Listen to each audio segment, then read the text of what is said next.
What's this?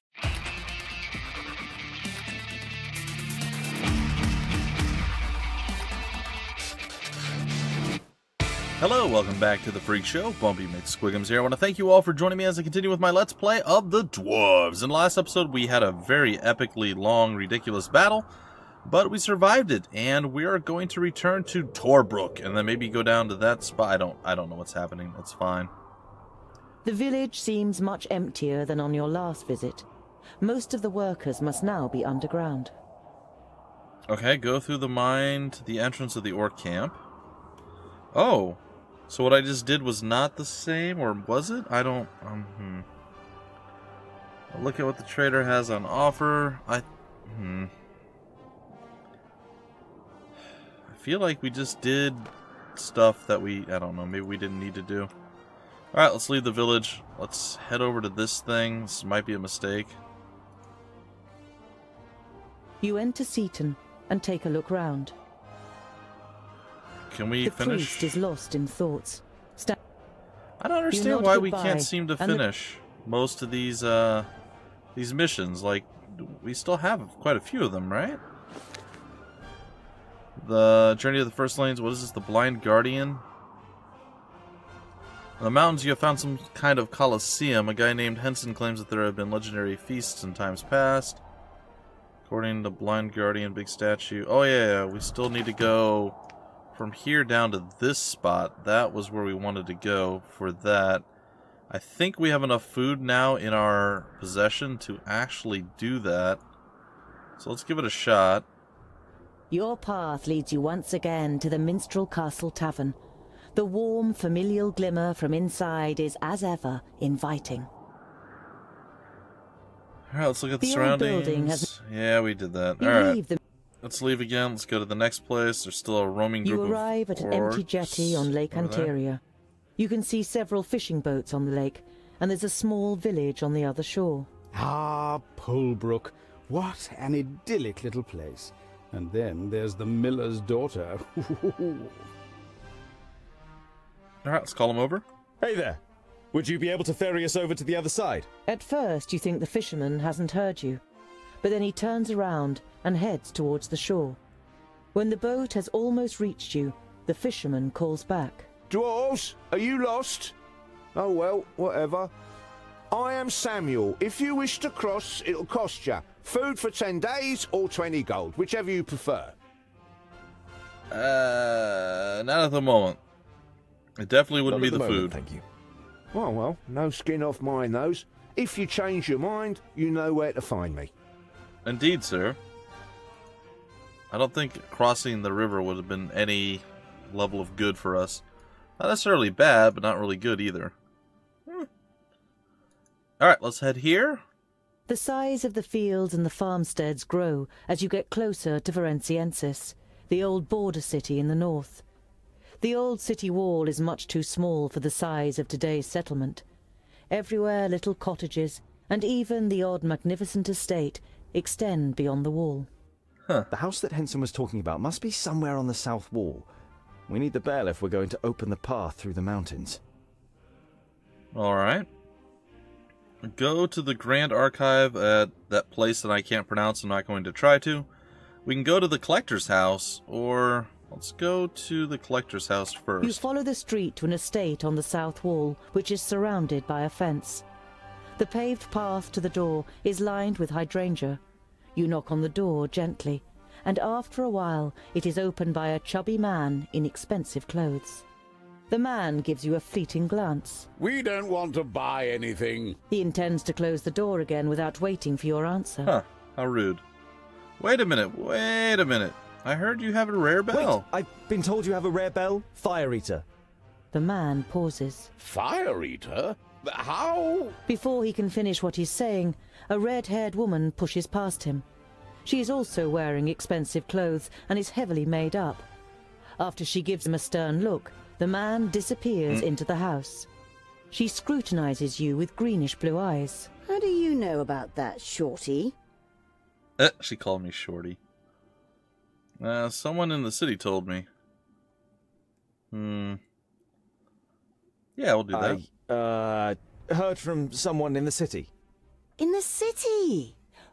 The city whose gates are closed to everyone. Of course, I believe that.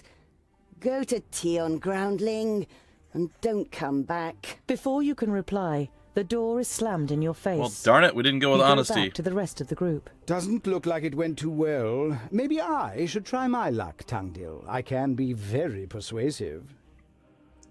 Yeah, go ahead. Rodario follows the hydrangea-lined path to the door in elegant strides.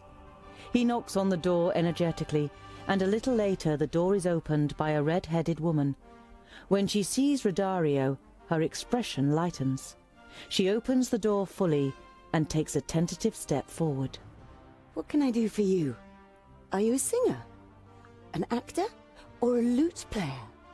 The name is Rodario Fairmaid, gifted showman, mime, and dramatist. At your service. Rodario elegantly pulls the hat from his head and bows before her. What wonderful hibiscus bushes you have here. They're hydrangeas, man. I've been paying attention. So number 2. Your wonderful hydrangeas really caught my attention. You have exquisite taste. The woman's greenish-blue eyes sparkle at his charm, and Rodario can't deny himself a smile, confident of victory. Uh-oh. Oh, you are a real charmer, Mr. Rodario. I'm sure you flatter all the ladies like this, don't you?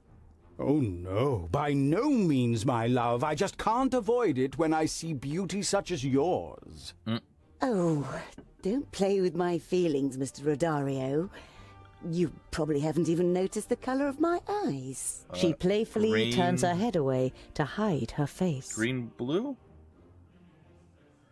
Green-blue. I think it was greenish-blue. I'm pretty sure that was it.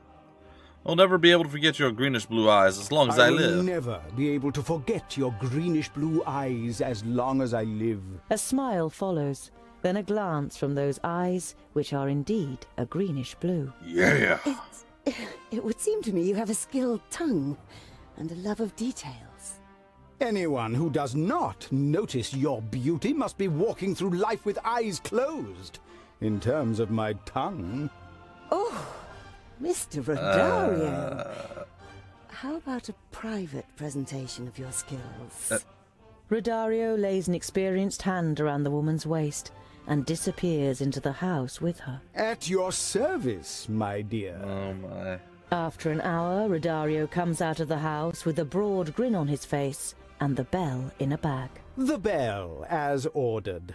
Apart from the esteemed Nomura, no woman has ever resisted my sweet words, not to mention my hands when... All right, all right. You feel your cheeks turning red as you imagine what Rodario has just done. Oh, man. Well, there's that. That's a thing that we... Oh, boy. Okay, so seduction is apparently Rodario's favorite art. And good on him for that, I guess. Jeez. Okay, so we have this in tow now. Let's go take a look at our quest book again. Blind Guardian, big statue. We got the bell.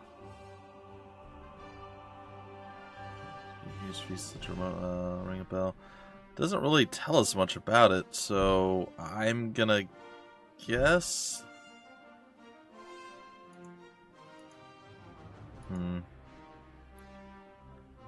It's very confusing. Alright, well, we're gonna go with the Blind Guardian. I guess we're just gonna go back to the town and see if they give us some other ideas of where we need to head, because I don't believe I see anything else that we need to do. That looks super dangerous. Yeah, no, it looks like that's pretty much it, so let's go to it. We had to get the bell. I don't know about the ox skull. We had to go kill something to get it. I mean... The old ruins of Wackenstein appear before you. We burned through a lot of our food. Hopefully this was worth all that time and effort and energy to get to. Because if not, it's going to be a little bit saddening, to be honest.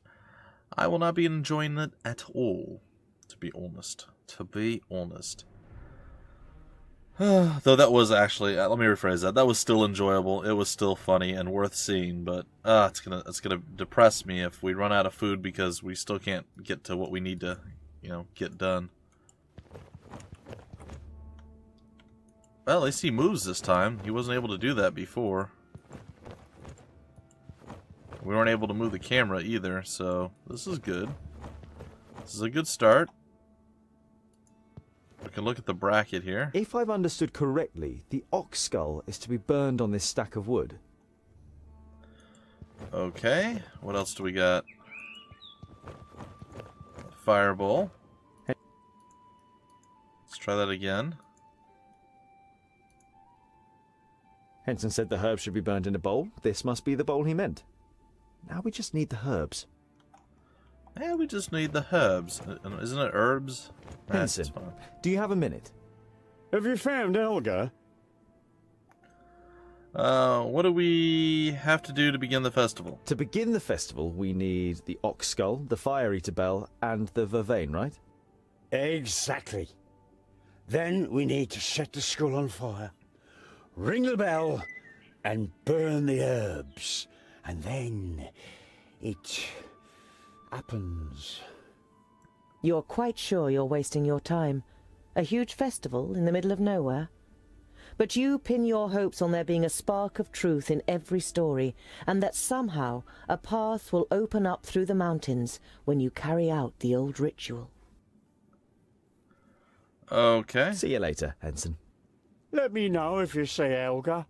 Well, it looks like we may have just wasted all of our time again because it doesn't seem to... Oh, there's something up here. It doesn't seem to tell me much about what I need. What's this? A bracket on which you can hang something.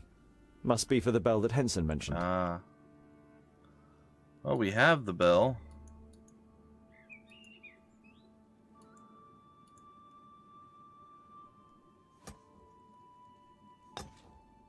Fits like a glove. Cool. The skull and the vervain is going to be a bit more difficult. Oh, and we didn't check out the archive while we were still at the city. Darn it. I knew I forgot something.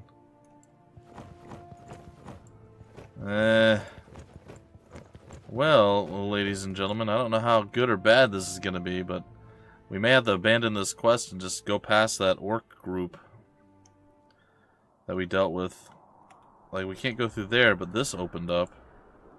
Oh, boy. I don't think we have the food to get through there. Yeah, I'm almost positive that we don't.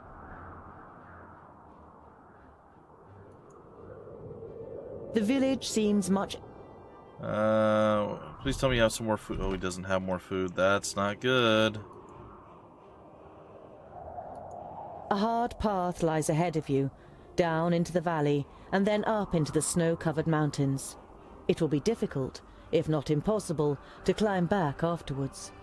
You should be sure that you've made all the necessary preparations before you continue. Nothing can stop us now. We don't have a choice. Sorry. You reach a large frozen lake surrounded by a thick pine forest. The quickest way would be to walk straight over the ice, but you don't know how stable it is. The detour through the forest would be safer, but would also take much longer. You decide to take the quicker route and walk directly across the frozen lake.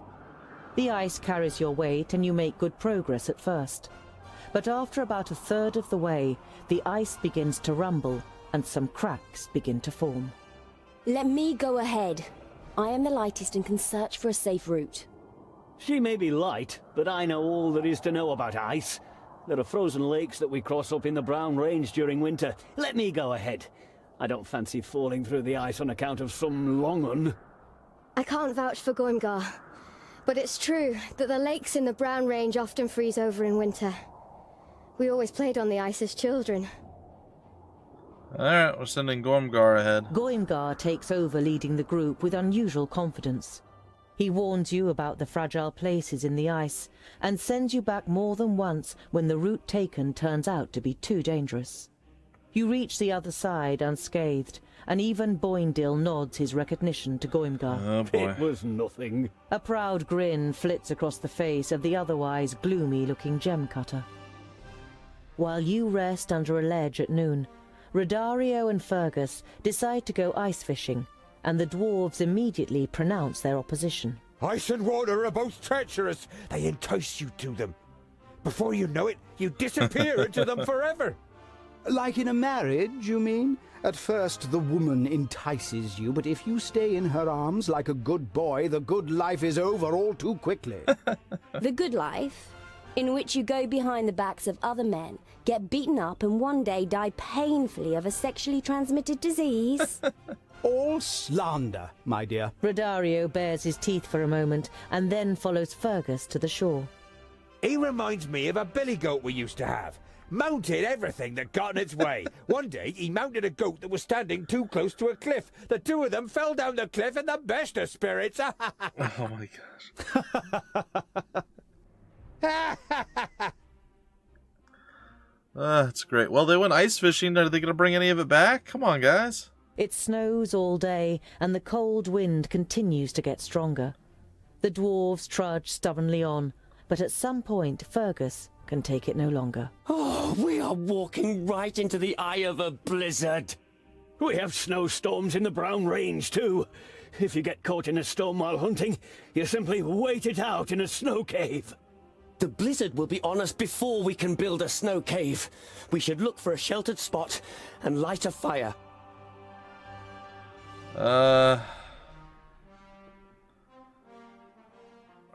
Jeez. Sheltered spot, Instead light of a looking fire. for a shelter, you simply go to some crags nearby and shovel up some snow on the sides to make a windbreak. You feel better almost as soon as you leave the biting wind. Fergus lights an alchemic fire, and the closeness of your companions ensures a reasonably warm night. By the next morning, the blizzard has blown over, and you set off on your way again. We're all gonna starve to death. I am so sorry, guys. It was close. Your path leads you over a snowy, hilly plain, and as you scale a particularly steep hill, you falter. Uh-oh. A crevasse opens out in front of you. You look around, but there isn't any point nearby where you could cross over the gap. Jeez. You follow the course of the crevasse. After an hour, the end of the crevasse is still not in sight.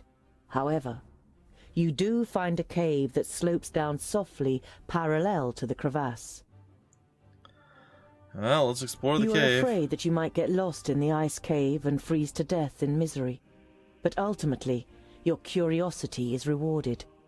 You find after an hour's search a winding passage that leads you to a large chamber. And 1,000 tons of food? You walk ahead with your torch outstretched and see a shadow in the ice.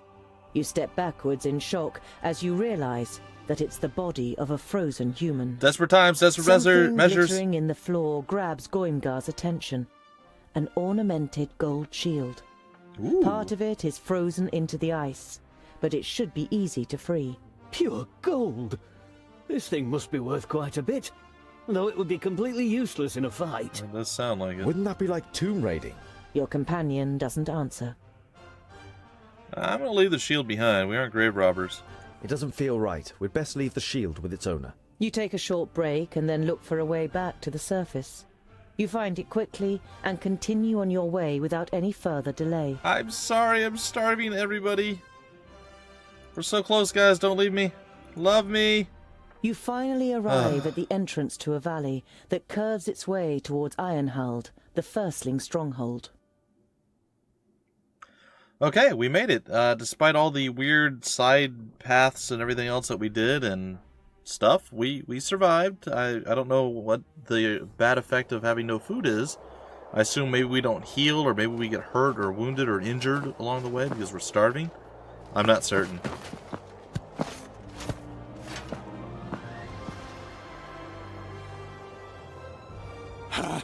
By Vracus, we've done it! Oh no! Get down! Up there!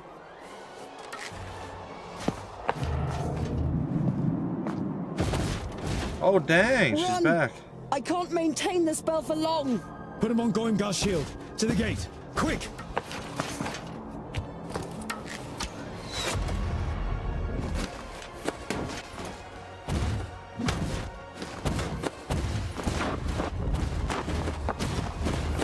Oh, he picked up one of the dudes. That's cool. That's awesome. Good to see them back in the group. They didn't just run away like they originally intended. As you approach the first gate, you see guards on the battlements. You call as you run. By Vracus, we are dwarves of the kingdoms of the secondlings and the fourthlings. Open the gate! Their leader gives orders that you cannot hear, but moments later, the gate opens up for you. Report back! Man the walls and the defences! The guards follow the orders immediately. Who are you that lead the Alpha to our door? How dare you speak to us like that? Dwarf who seems to have no name?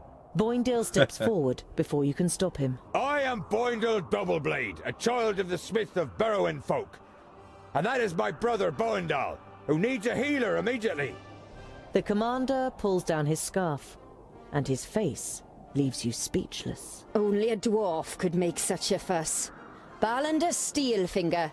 I protect the main gate of the firstlings, therefore it is my duty to regard all guests precisely before I invite them in. But you are a woman! You have a keen eye, Boindil Doubleblade. The tender features and soft fluff leave no room for doubt. A female dwarf is the commander of the guard. She gives orders for the injured Boindal to be taken care of. 4 dwarves pick him up on his shield, and Boindil follows them. Stay with your brother. I will bring the rest of you to Queen Zamtis, where you can explain what you're doing here. That's great, but you're a woman! That's awesome. I love this game. This has to be the best written game of 2016 by far. Like, I liked Masquerada, Songs and Shadows, whatever the full title of the game is called. But this by far crushes everything. The voice acting, the writing, the storytelling, just destroys everything. Best game of 2016.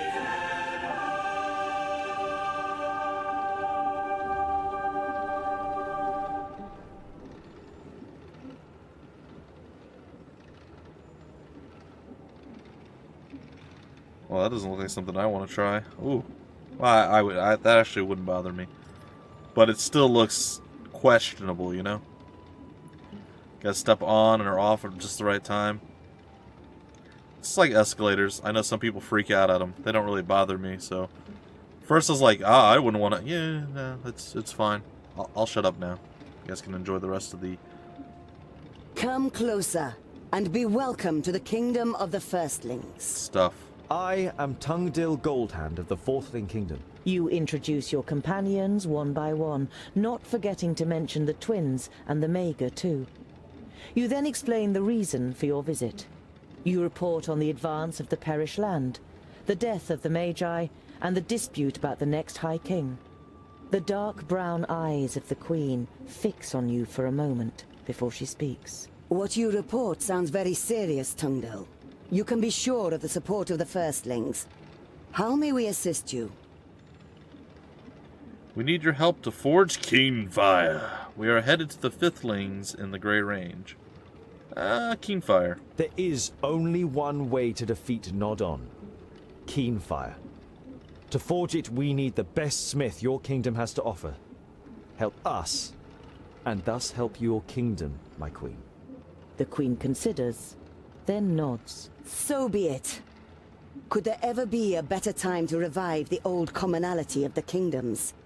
Ballandr here is not only my best warrior, she is also my best smith. She will accompany you. Sweet. Your eyes fall upon Ballandr, and you notice the blood rushing to your cheeks. I will do my best. You can trust in my axe and my hammer. We are headed to the Fiftlings in the Grey Range. We must continue on our journey to the Fiftlings in the Grey Range. Then I will show you the entrance to the tunnels. You will be in the Perish Land within a few orbits. You know the tunnels, but still the firstlings live in seclusion. Our isolation was self-imposed. My mother knew that the other kingdoms would not simply accept her as the queen. She wanted to give them time to get used to it. Send a delegation to the Secondlings. The dwarves must stand together. Your Highness, in the name of the Council of the Kingdoms, I request that you send a delegation to the Blue Range to take part in the discussions. We all have a common enemy. There has never been any enmity between my kingdom and the others. It was more neglected friendship and habit that has made us strangers to one another. As soon as you set off for the Grey Range, we will head east to see our brothers and sisters again. I will have rooms prepared for you and your companions so that you can rest. It has been some time since we have had guests, but we still know what hospitality means. Come to me when you are ready to depart. Also, could we have a meal? Because we're kind of starving to death a lot. Sort of extremely badly. It's not great, man. It's not great. Food. Feed us. Anyway, ladies and gentlemen, that is going to do it for this episode. I hope you guys enjoyed my, well, very, very bad management skills of the food. But we made it there. It doesn't seem like anyone died for it. And, well, we'll see what is next in the game in the very next episode. Hopefully you guys enjoyed, and I'll see you next time with more of the Dwarves. Until then, my name's Bumpy McSquigums. Thank you so much for stopping by the Freak Show, and I will see you later.